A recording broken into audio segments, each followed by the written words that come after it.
Today, it's Sue again from Nurse Jill. I'm not Sue, and I'm not Nurse Chill. It's Rob. Are you chill though?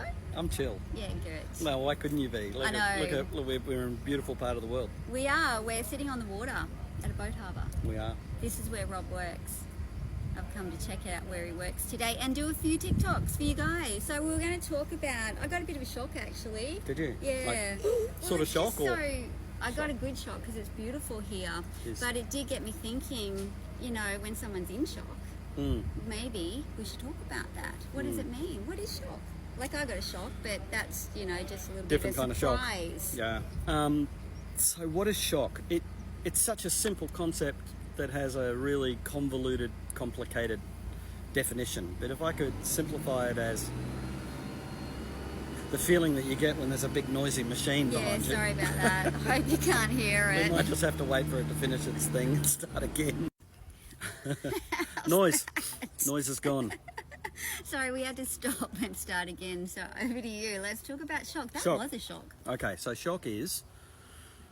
So if I took oxygen away from one of your cells, we would say that cell was hypoxic. Mm-hmm. Yeah. If I took oxygen away from a group of cells, some tissue, like I poorly oxygenated a piece of your heart, or I poorly oxygenated a piece of your brain, or some of your kidney, or a bit of your bowel, or a bit of your wound on your leg, we would call that ischemic. Yes. So at a cellular level, we use a lack of oxygen. The word we use is hypoxia.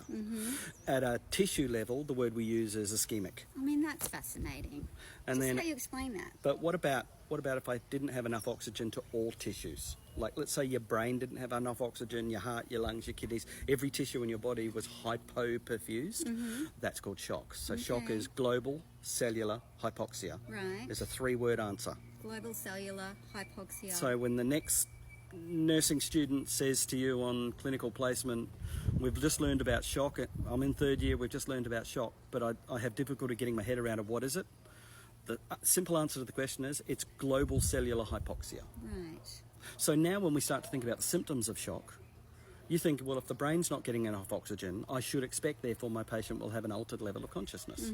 If the kidneys aren't getting enough oxygen, I should expect that their urine output will drop. Yeah. If the skin's not getting enough perfusion and oxygen, then I'm going to be pale and cold and clammy. Peripherally shut down. If you go to listen to somebody's bowels, they won't have bowel sounds when they're in shock. They've shut down their perfusion to their bowels, so their bowel sounds will become silent. Yes. Their kidneys won't work, their lungs won't work, but their cardiac output will become diminished, so you're going to see a drop in blood pressure. In fact, you can think of any organ in the body at all, if it's hypo-oxygenated, it's not going to be getting what it needs, and you're going to see multiple symptoms. That's what they call multi-organ failure.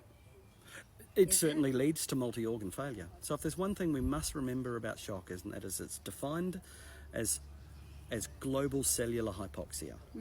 That's the number one thing. And to recognise it, pale, cold and clammy equals shock. All right, yeah, because that's what I was thinking. What symptoms and signs are we looking for? Pale, cold, clammy, tachycardia, and in many cases a drop in blood pressure. Yeah, so basically every system in the body is shutting down. Takes about half an hour to an hour before you'll start to see urine output start to drop. That's a little bit more of a delayed process. That's that renin-angiotensin, and I've got a couple of TikToks that have covered that renin-angiotensin-aldosterone cascade, that blood pressure increase mechanism, or that drop in urine output that happens when somebody drops their BP.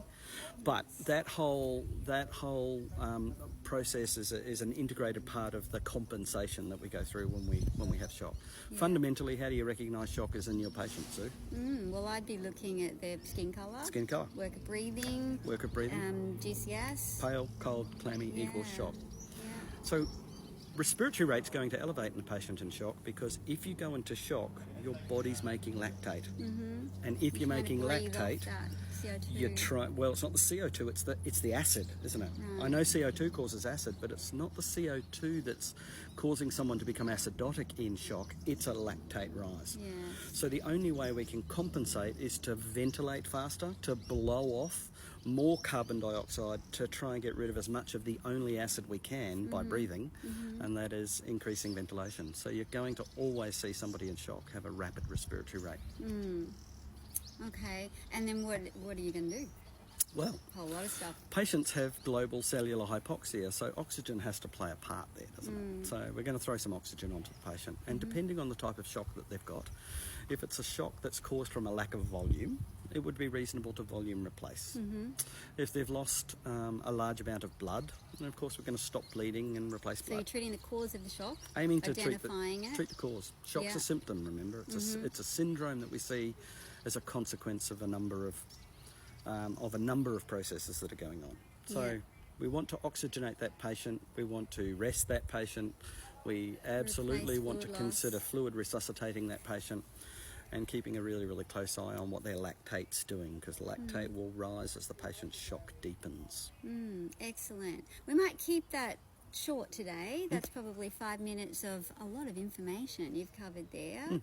Probably enough on that topic, but we can touch more on that in another If you've got shock day. questions, it's Yeah. such a huge topic. If you've got shock questions, throw them at us. We're very, very happy to answer them. Yeah. Thank you. The way you explain it, brilliant, isn't it? Good question, though. We'd love to hear from you guys if this helps, and if you do have questions, please put them below and Rob will answer it. I won't, because I don't want to get it wrong. I'd hate to try and explain and then tell you the wrong I thing. just make it up on the spot. I know stuff, but I can't explain it like he does. It's brilliant. So, Rob from ECT for Health. Sue from Nurse Chill. See you guys. Bye.